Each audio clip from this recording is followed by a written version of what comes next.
kita hari ini kita mau supervisi ya Bu. Ya. Nah, saat ini saya sedang menjadi supervisor. Dan Ibu adalah coach benar ya Bu. Jadi saya sebelum Ibu melakukan coaching, saya memiliki beberapa rubrik penilaian yang nanti mungkin Ibu perlu terapkan. Sebelumnya Ibu tahu ya Bu mengenai kompetensi yang harus dimiliki oleh coaching. Jadi yang pertama itu adalah harus mutunya present, terus kita juga harus bisa mendengarkan aktif dan mengajukan pertanyaan yang berbobot. Saya rasa Ibu pasti sudah memiliki tiganya gitu ya Bu. Amin. Mudah-mudahan Saya yakin Ibu sudah memiliki itu. Ya, itu yang saya harapkan dari percakapan kita ini. Lalu nanti Ibu juga akan mengarahkan coach Ibu dengan menggunakan alur tirta ya Bu. Siap. Oke, kalau begitu sebelum ini saya juga akan bertanya dulu kepada Ibu. Kira-kira dari 3 kompetensi yang tadi sudah saya sebutkan itu, kompetensi mana yang akan Ibu kembangkan? Saya akan mengembangkan kompetensi yang mengajukan pertanyaan berbobot. Oke, baik. Kalau untuk pertanyaan berbobot itu kira-kira spesifiknya untuk yang mana? Atau di ranah apa Ibu merasa? Kenapa sih kok harus itu yang Ibu kembangkan? Karena kadang-kadang kalau pertanyaannya itu kurang berbobot ya Bu, malah solusi yang diinginkan itu tidak dicapai gitu, sampai pada akhir percakapan coaching. Jadi saya ingin dari coaching ini, jadi coaching itu bisa menemukan sendiri solusi yang dia inginkan. Jadi prinsip kemitraan, kemudian self itu ya, menemukan solusi sendiri gitu ya. Itu yang saya harapkan dari proses coaching yang akan saya laksanakan itu. Baik, berarti Ibu juga sudah melakukan penilaian pada diri sendiri sebenarnya ya Bu. Jadi Ibu itu kalau saya tanya bagaimana penilaian Ibu terhadap kompetensi yang tadi Ibu pilih, Ibu sudah merasa begitu maksudnya ya. Sejauh ini kalau Ibu melakukan coaching, yang Ibu takutkan adalah seperti itu sehingga Ibu ingin mengembangkan yang memberikan pertanyaan Ibu buat. Nah, itu maksud saya. Lalu selanjutnya Ibu ini mengenai harapan. Tadi kan Ibu sudah menyampaikan kompetensi apa yang ingin Ibu kembangkan. Harapannya nanti setelah kita melakukan proses coaching itu apa kepada diri Ibu sendiri dan kepada coaching. Kalau untuk pada diri saya sendiri ya Bu, yang jelas saya mau meningkatkan kompetensi saya dalam hal mengcoach ya Bu, itu untuk diri saya sendiri. Kalau untuk coaching saya berharap saya bisa membantu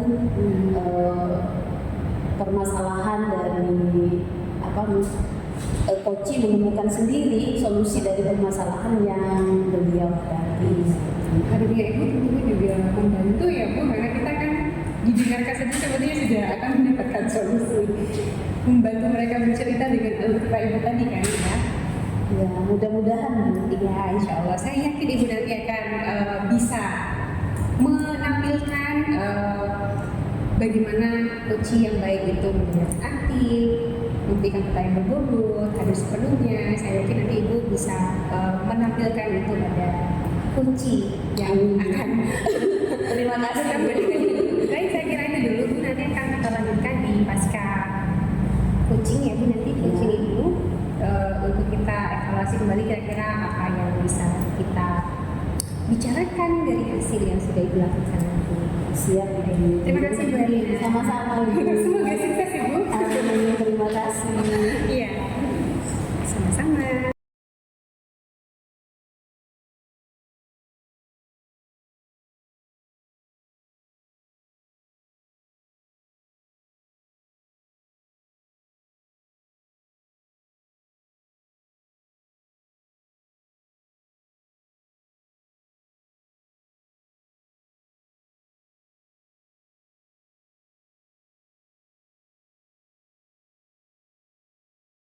Assalamualaikum Bapak. Waalaikumsalam. Bagaimana kabarnya Bapak?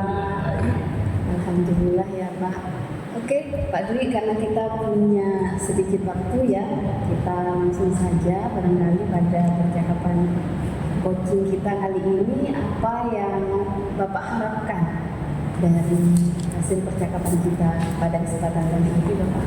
Saya ingin menemukan solusi Bu, karena saya punya program di sekolah. Saya ingin rekan-rekan guru di sekolah saya itu berkomitmen dan berkesinambungan dalam penggunaan media pembelajaran digital yang interaktif lah buat anak-anak, sehingga pembelajaran itu lebih bermakna. Jadi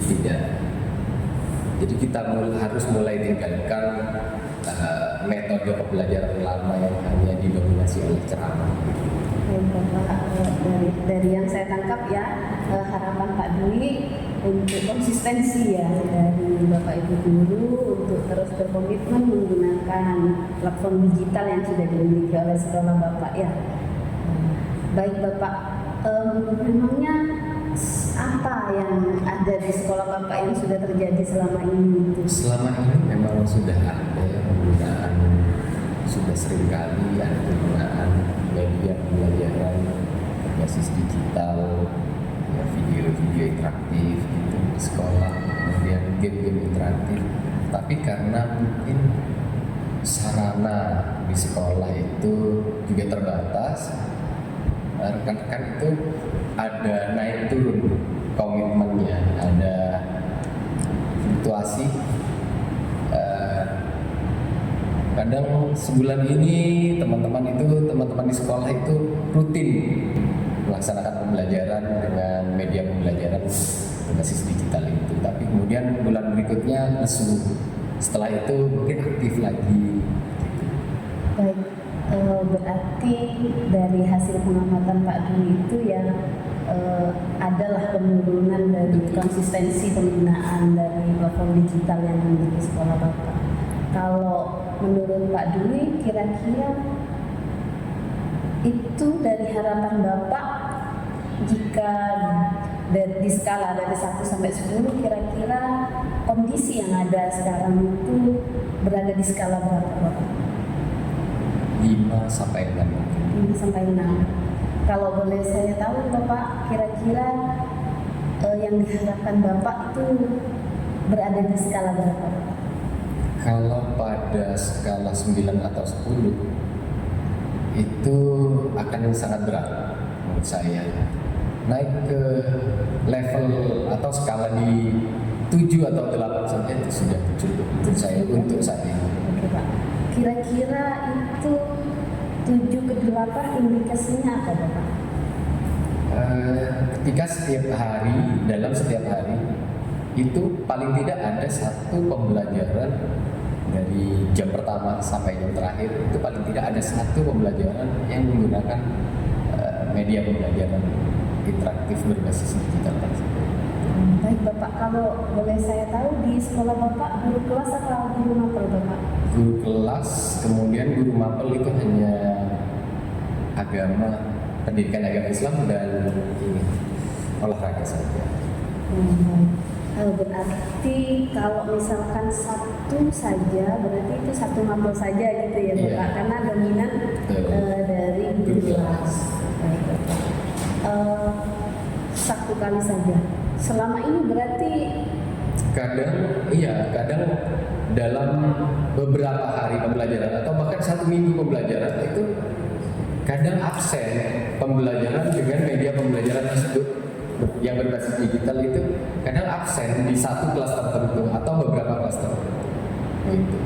baik Bapak. Memang begini Bu Herlina, di sekolah itu saya memahami teman-teman itu menggunakan media pembelajaran berbasis digital yang interaktif itu, satu, kendalanya di prasarana ya, di perangkat, karena perangkatnya itu harus dibawa bolak-balik ke rumah guru yang terdekat di sekolah, karena kita tidak bisa tinggalkan perangkat seperti proyektor itu di sekolah, kita sering kemalingan. Jadi gitu. Jadi ya tiap hari itu selalu dibawa ke sekolah. gitu. Selama ini dalam hal transport alat tersebut itu ada kendala atau tidak? Sebenarnya tidak ada kendala ya, Bu Herlina. Untuk pemindahan alat tidak Ada kendala ya, cuman karena mungkin ada titik bosan ya atau capek lah ketika teman-teman itu sibuk dengan kegiatan lain atau fokus yang lain, jadi kadang alat-alat untuk pembelajaran, media pembelajaran itu tidak diambil dari rumah guru terdekat itu. Oh, ada kendala juga berarti? Iya, di prasarana ada kendala, kemudian di komitmen teman-teman, padahal dekat ya, rumah guru itu hanya 100 meter, dan itu kita lewati setiap kita mau berangkat sekolah, kita lewat rumah guru tersebut. Sebenarnya salah satu atau dua orang saja yang mau ke sekolah, udah guru itu mampir bawa ke sekolah, itu sebenarnya bisa gitu. Oke. Mohon maaf Bapak, untuk alat itu ada berapa? Ada, kebetulan ada dua. Ada dua. Iya. Dan biasanya itu guru dengan sukarela membawa atau bagaimana? Iya, biasanya sukarela. Jadi yang mau pakai hari ini itu kan biasanya satu proyektor itu mungkin jam pertama dipakai di kelas 1, jam kedua dipakai di kelas 2, jam ketiga dipakai di kelas 3. Nah, proyektor yang satunya sama, jam pertama dipakai di kelas 4, jam kedua di kelas 5, jam ketiganya di kelas 6. Biasanya seperti itu. Dalam sehari ketika teman-teman itu sedang bersemangat, itu paling tidak dalam satu kelas itu ada pembelajaran dengan media pembelajaran yang berbasis digital, itu baik itu video atau sekedar tampilan animasi gambar itu melalui, daripada kita buat kita masih harus print, kita harus tempel, kan mending kita tampilkan di proyektor gitu. Bapak, kalau selama ini Bapak kira-kira apa Bapak sudah melakukan semacam survei atau wawancara dengan guru secara langsung? Selama ini mungkin ini hanya ketika pasca observasi kelas ya, saya kumpulkan teman-teman itu, saya tanya, saya gini evaluasi dulu. Ini loh, ternyata ketika saya observasi teman-teman dalam praktik mengajarnya menggunakan media pembelajaran yang interaktif seperti itu motivasi siswa untuk belajar sangat berbeda ketika teman-teman tidak menggunakan media pembelajaran seperti itu. Harapan saya menyampaikan itu ya agar teman-teman ini menganggap bahwa media pembelajaran ini adalah cara yang paling realistis yang bisa dilaksanakan sekarang untuk meningkatkan motivasi belajar anak. Kalau dari yang sudah dilakukan Bapak terkait tadi ya semacam arahan ya kepada guru-guru itu, apa ada peningkatan Bapak dari sebelum Bapak melakukan arahan? Betul, ada peningkatan Bu, tapi untuk kemudian mungkin sebulan 2 bulan berikutnya lesu lagi gitu. Ya saya juga memaklumi sebenarnya ketika prasarana itu tidak ada di sekolah, harus dibawa setiap hari, dibawa pulang setiap hari, itu pasti ada capeknya lah teman-teman ya, karena mungkin berbenturan dengan kesibukan yang lain gitu. Jadi sebenarnya terfikirkan oleh saya apa harus ada pengadaan berangkas untuk meletakkan prasarana itu di sekolah biar teman-teman untuk memakai itu tidak perlu upaya lebih lah ya untuk mengambil dan mengantarkan proyektor itu. Berarti sumber daya berupa sarana-prasarana ya Bapak. Apa terfikirkan barangkali ada sumber daya lain misalkan manusianya gitu Bapak? Kalau untuk Terkait sarana kompetensi teman-teman guru di sekolah ya bukan. Buat artinya kan selama ini guru-guru ya Bapak yang membawa itu, barangkali ada tenaga lain barangkali untuk khusus membawa kemudian khusus untuk menangani hal tersebut barangkali. Selama ini belum terpikir oleh kami ya Bu Herlina, karena untuk upaya semacam itu butuh biaya tambahan lagi mungkin ya. Tidak mungkin kita hanya meminta orang melakukan sesuatu tanpa ada honor lah ya. Lebih-lebih jika itu bukan dari warga sekolah, mungkin kita minta tolong tetangga gitu maksudnya ya, atau orang lain yang bisa di ini. Kebetulan di sekolah Maksud kami di lingkungan sekolah. tidak ada Bu Herlina ya, karena kami pun di sekolah itu belum punya tenaga perawat kebun, kemudian penjaga malam itu juga tidak ada. Kalau tadi saya kembali ya, kalau Bapak tadi skalanya 5 sampai 6 yang diharapkan 7 ke 8 itu kira-kira kan ada peningkatan lah ya Pak. Iya. Kira-kira yang bisa dilakukan untuk meningkatkan itu Pak, kontinuitas kemudian komitmen itu apa menurut Bapak? Kalau yang paling realistis ya sekarang ini pengadaan brankas agar alat sarana dan prasarana untuk menyelenggarakan atau membuat pembelajaran jadi interaktif dengan media pembelajaran berbasis digital itu, saya rasa pengadaan brankas sehingga alat-alat yang dibutuhkan itu ada di sekolah standby terus, kapanpun mau dipakai, itu jadi tidak perlu upaya lebih.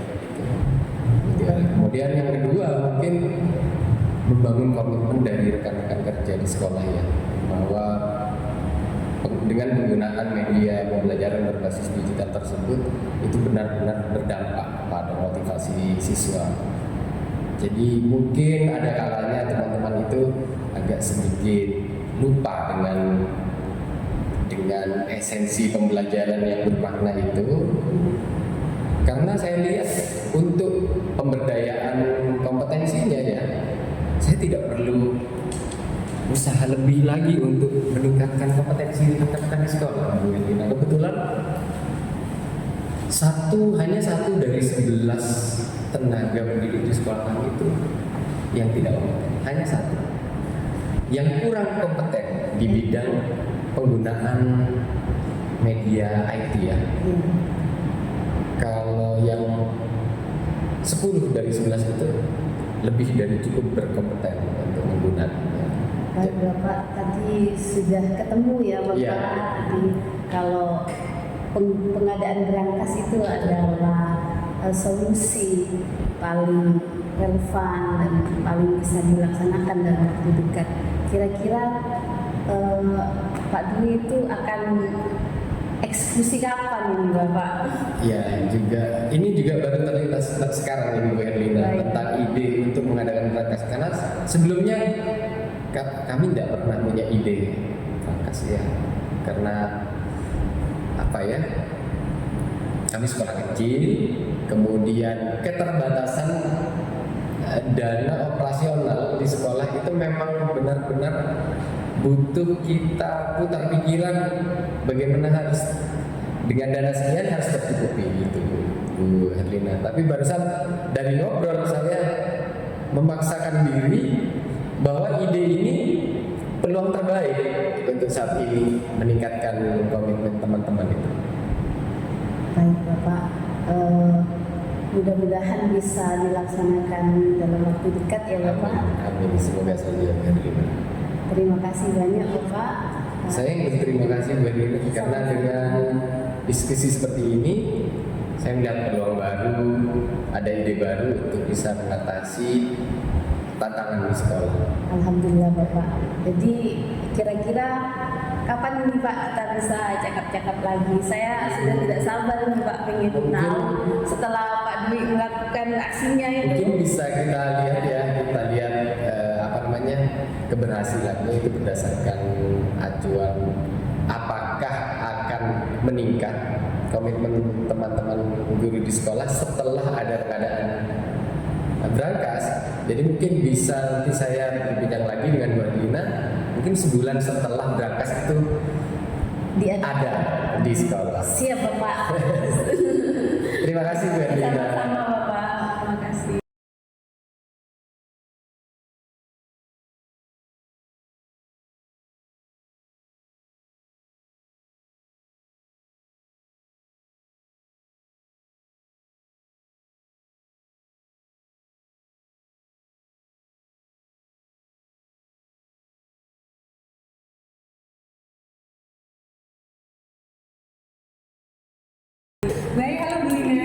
Halo Ya, kita sudah berjumpa lagi ya Bu. Iya, Bu. Tadi Ibu sudah melaksanakan proses coaching kepada Pak Dwi ya Bu. Siap Ibu. Oke, bagaimana menurut pendapat Ibu? Ya sudah Ibu kerjakan tadi. Kira-kira ini bisa dikatakan sukses atau bagaimana? Bagaimana Ibu menilai tadi performa coaching Ibu kepada Pak Dwi? Kalau saya merasa dulu ya. Merasa dulu. Ya, saya merasa senang, bahagia karena yang saya harapkan kan tadi yang pertama untuk diri saya sendiri, yang kedua untuk Pak Dwi ya. Kalau untuk coaching dulu, harapan saya kan bagaimana dari percakapan kami itu nanti coaching menemukan sendiri solusinya, dan itu sudah kami lakukan, dan coaching juga sudah menemukan solusi dari permasalahan ini. Kemudian kalau untuk saya sendiri sebagai coach, tadi kompetensi yang ingin saya tingkatkan kan mengajukan pertanyaan berbobot gitu. Saya belum bisa mengukur apa sudah berbobot atau tidak ya Bu, dari pertanyaan saya itu. Saya pikir saya harus lebih banyak berlatih lagi agar pertanyaan saya lebih berbobot lagi, barangkali seperti itu. Jadi Ibu menilai performa Ibu dari coaching bersama Pak Dwi tadi seperti itu ya Bu. Ibu sudah merasa senang, Ibu juga sudah berupaya begitu ya Bu untuk memberikan pertanyaan yang berbobot benar yang bisa mengirim Pak Dwi untuk menemukan solusi dari permasalahannya. Nah, kalau boleh saya juga mau menyampaikan kepada saya Siap Ibu. untuk apa yang sudah dilakukan ya, karena sebagai supervisor tadi saya juga melakukan pengamatan kepada proses coaching yang dilakukan. Coaching ya Bu. Nah, kalau yang saya lihat untuk apa yang ingin Ibu kembangkan itu sebenarnya sudah sesuai, poin-poinnya sesuai, Ibu punya kompetensi coaching tadi semuanya itu sudah diterapkan. Ibu hadir secara utuh, lalu Ibu juga memberikan pertanyaan yang berbobot, Ibu pun jadi pendengar yang aktif. Saya bisa melihat itu, terutama pada identifikasi masalah. Kalau pada tanya ya Bu, saya melihat sekali bahwa Ibu itu ketika mengidentifikasi masalah, Ibu sangat ingin tahu.